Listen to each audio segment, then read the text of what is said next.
Lawrence. And MP Lawrence, please. Thank you very much. At the last meeting, you were kind enough to stay a little extra time, and maybe you'd indulge us again there, Minister. But our last exchange, I thought, was respectful, and I was proud of it, and I hope that this one will be as well. I would ask you to keep your responses as brief as you can, so that Canadians can get the full response to their questions. So, the first question I'm going to ask you is relatively straightforward.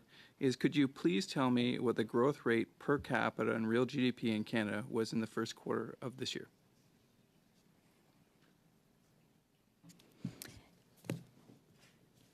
Canada, according to the IMF, predicts that Canada next year will have the highest growth rate in the G7.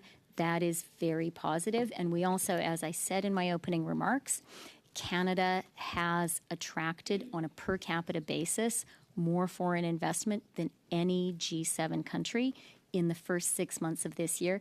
In total dollar terms, Canada is the third most attractive destination for foreign investment. I appreciate that, Minister. I would, that's relevant to GDP per capita. I don't disagree. I would just like an answer to my question, if you could be kind enough to respond.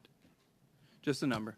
I've responded about where Canada's GDP is, and I think that Canadians should take comfort from the fact that we're predicted to have the strongest economic growth in the G7. Per capita. So, we've been talking about debt and deficits, and the overall growth of GDP is the relevant with respect, number there. There is an issue here, and you aren't responding to it. And I think it's important to have intellectual honesty in this conversation. I'm asking you about GDP per capita. Canada's population has swelled in recent years, which has masked our GDP per capita, which is per individual. Each Canadian is getting poorer. They're getting poorer, Minister. This is an issue. So I'm asking you again, just a number. What was GDP per capita in the first quarter, the second quarter, or the third quarter? Mr. Lawrence, you and I actually have had very respectful exchanges, and I'm grateful for that. But I have to say, after your leader's performance last week, where he jumped to accusations of terrorism, alarming all Canadians, and after the vote of your party to fail to support Ukraine, it is a bit rich to take this. You laid out in the beginning of the meeting that, we should give time to answer the question. That has nothing to do with the question, and I would indulge you to take a look at what kind of relevance her answer has to the question at hand. Thank you for that point of order. Yes, Minister, to be relevant, and it was so MP Lawrence. Thank you. Thank you. So I'll answer my own question since, unfortunately, you're unwilling to, and I say that with the greatest respect.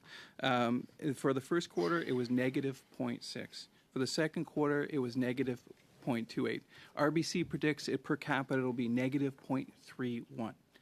Canadians are getting poorer, Minister. In the U.S., the average GDP per capita is about $80,000. In Canada, it's a little over $50,000. That's a $30,000 gap. That gap has never been bigger.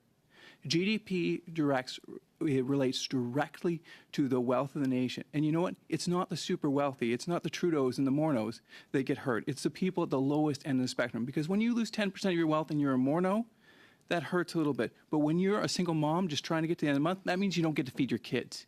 So with the greatest of respect, Minister, could you please just comment on per capita GDP? Just tell the constituents of Northumberland, Peterborough South, that what their experience is real, that when they're going to food banks, that they're struggling, that you have some concern for that. I have a great deal of concern for Canadians who are struggling in a very challenging economic environment right now. And that is why this bill, that we should actually be debating the measures in the bill, and other parties have put questions specifically to the measures. This bill is about getting more housing built, and building more housing is a direct answer to affordability challenges. This bill is about creating more competition in the grocery sector. That is also a direct answer to housing challenges.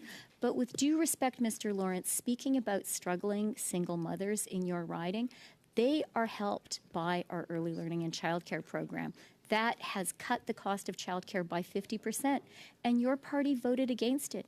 They are helped Thank by you. the Canada Child Thank you very Benefit, much, and Minister. your party Thank- is Thank you, proposing Minister. I'm to just at cut the end of my time. all of these measures. I appreciate it. Yeah, we did vote for that, Mr. Chambers. You're absolutely correct. I just want to repeat something that you said in 2015. The OECD has cut its 2015 GDP forecast to Canada to a dismal 1.5. By the way, that is now predicted to be 1.3 this year. By the way of excuse, the minister today claimed we're doing better than most developed countries. That is not true. The OECD puts us behind Australia, Germany, Israel, Netherlands, South Korea, Sweden, US, and UK. In per capita numbers, we're behind all those countries today. This is no global problem. As the government likes to pretend as the excuse for shoddy management, this is a made-in-Canada runway to recession. Thank you. Do you still agree with that? MP Lawrence, that's the time, actually. And now we're going to MP Zarowitz.